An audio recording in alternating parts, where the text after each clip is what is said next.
Yeah, leadership is an interesting topic. It's something that as entrepreneurs, we're constantly focused on, or at least hopefully are consistently focused on getting better, refining our ability in leadership. But I think leadership is also one of those things that very few people have a great example to follow, or at least the underpinnings of what leadership actually is. Most of us paint the picture of what leadership is based on what we see in the movies or what we see maybe from a boss at work, or it's a job title that you receive in your career. But man, most of leadership is actually humility.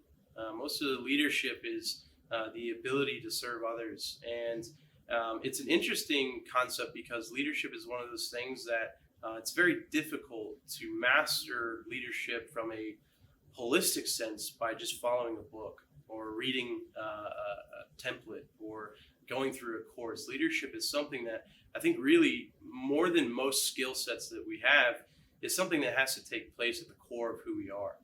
It truly has to be the lens that we view the world. It has to be altered in order to really tap into the deep and true authentic levels of leadership that actually drive impact, that actually inspire and motivate people, that create a situation where others are willing to follow you and serve you, not just from a you're my boss and therefore I receive a paycheck from you and I'll do what you say, but from a true wholehearted I want to serve this person and their mission and their vision, and I want to help them achieve what they have in mind. Leadership is the ability to lead from the front even though no one else has shown you what's in front of you.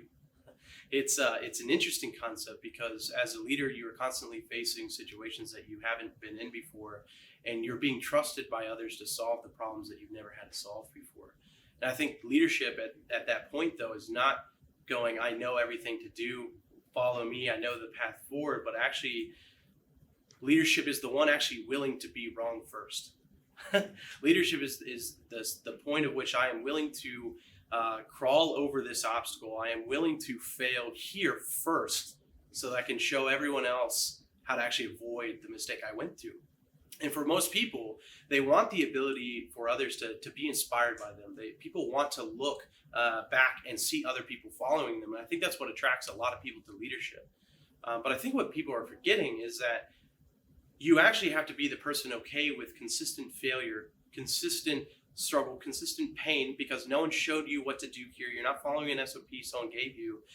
And you're okay with that failure. And you're okay with also being honest and transparent to the people behind you about the mistakes that you made. The hardest thing here, though, is that we've talked about the pain side, that you're the first to pain, but also on the winning side, we gravitate towards the concept of that when I'm a leader and we win, people celebrate, and I get to feel that I was responsible for that win. However, the hard part is that most of your wins as a leader, no one will ever recognize. No one will ever even notice or ever even see, because the leadership journey, even though it is one that is built around having a group of people, right? You have a leader and you have followers, but leadership in and of itself oftentimes is a lonely experience because you have to mold yourself and develop yourself in ways that most of the time is just you trying to figure it out.